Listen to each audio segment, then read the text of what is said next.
you're planning your move from the US to Canada and you're wondering, what is a tax-free savings account and can I even benefit from it as a US citizen or green card holder? Make sure you watch this video. Hi, I'm Sonia. I'm a CPA licensed in both Canada and the US. I'm a cross-border tax consultant and co-author of my new book, Your Move to Canada, all about navigating the financial, tax, investment, and estate planning matters as it relates to moving from the US to Canada. I have an entire chapter on TFSAs, but I'm going to break it down for you in this video here. So let's get started. What is the tax-free savings account, or the TFSA? Although the name suggests a TFSA is a savings account, it's really more akin to a tax-free investing account. Once you become a Canadian tax resident and have a social insurance number, you're eligible to open the TFSA. Make sure you watch the video that I linked below about what it means to become a Canadian tax resident. A lot of people have the misconception that they can't open this account until they become a permanent resident, but I explain in the video below why tax residency and permanent residency are two entirely separate things. So once you establish Canadian tax residency, you can open the TFSA and you could invest in various investments such as stocks, bonds, mutual funds, ETFs. Make sure you watch this whole video because if you're a US citizen or green card holder, you'll want to avoid investing in certain ETFs and mutual funds. All the growth within the TFSA is completely tax-free in Canada. It also comes out completely tax-free. TFSA is kind of like our equivalent to the Roth IRA. But unlike the Roth IRA, there are a lot of flexibilities with the TFSA. One, there are no age limits to withdraw from the TFSA. You can withdraw from it at any time and it'll be completely tax-free. There's also no earned income requirement to invest in the TFSA, and there's no maximum income limits like there are with the Roth IRA. And the really great thing about the TFSA is if you don't max it out in a given year, your contribution room carries forward to the future year. Also, if you withdraw from the TFSA, the amount that you withdrew gets added back to your contribution room as of January 1st of the following year. So you're not dinged by withdrawing funds from the TFSA. Let's talk about contribution room.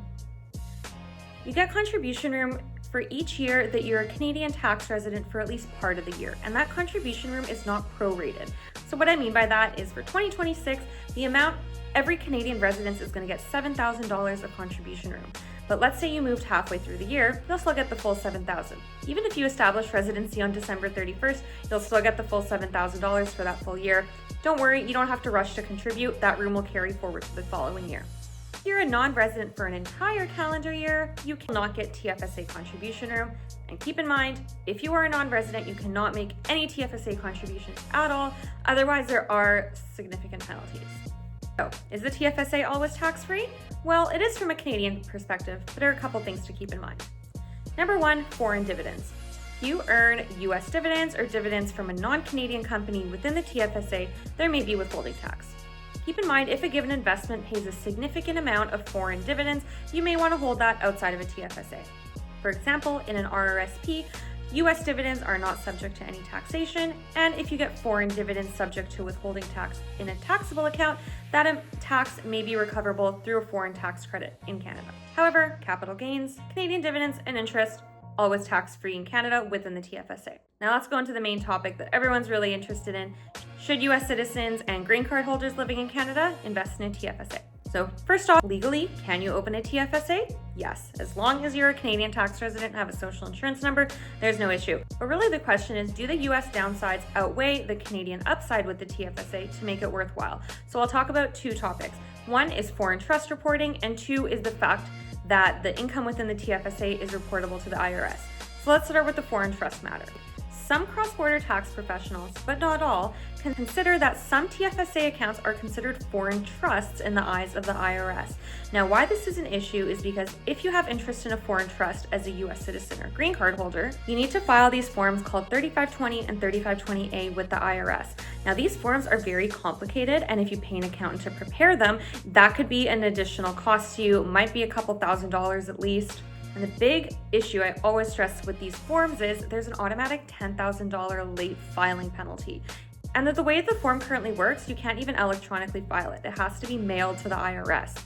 And if you know anything about Canada Post, Canada's primary postal operator in the last couple of years, they have a tendency of going on strike. So if you're relying on physical mail to get something mailed in time, you might be out of luck. Of course, if you mailed something on time and it arrived late due to postal delays and you end up getting a penalty, you could try to abate that penalty on the basis that you did actually mail it in on time, but that is additional stress and effort on your end.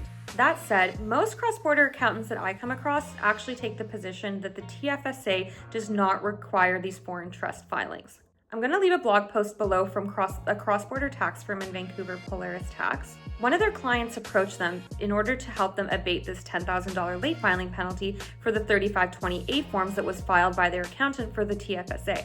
The lawyer was able to get the IRS to actually remove the penalties on the basis that this form was not even required to be filed because the TFSA was in a foreign trust. So the IRS agreed with that position. But that being said, that's not legal binding precedent, so please make sure that you talk to your own cross-border tax advisor about whether these foreign trust filing forms are required. But I think the blog post is definitely an interesting read.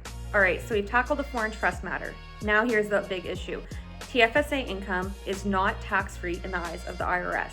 Any dividends, interest, capital gains have to be converted to US dollars and reported on your US tax return.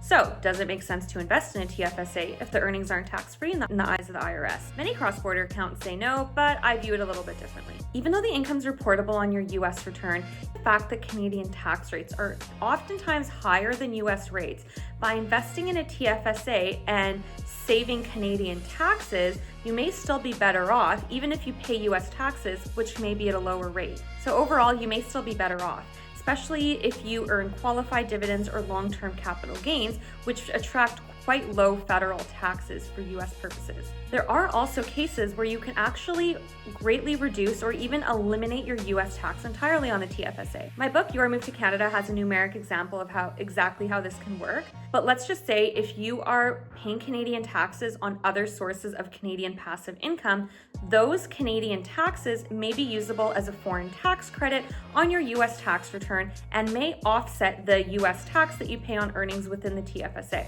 The situation is highly dependent, so make sure that you get proper cross-border tax guidance on this matter. But overall, there may be ways to greatly reduce or eliminate US tax on the TFSA, even though the earnings are technically taxable. So here's the bottom line. The TFSA is one of Canada's most powerful wealth planning tools, and it also has excellent estate planning benefits. If you have a named beneficiary or a successor account holder, that account can bypass your estate and not go through probate and go tax-free to the next generation.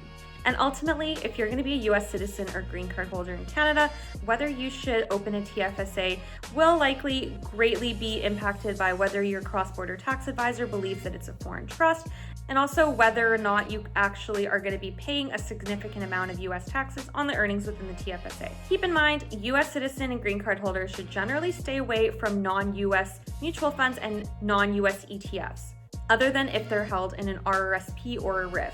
Non-US mutual funds and ETFs can be considered PFICs, which require additional costly tax filing reporting forms, and they also may trigger some punitive US tax implications.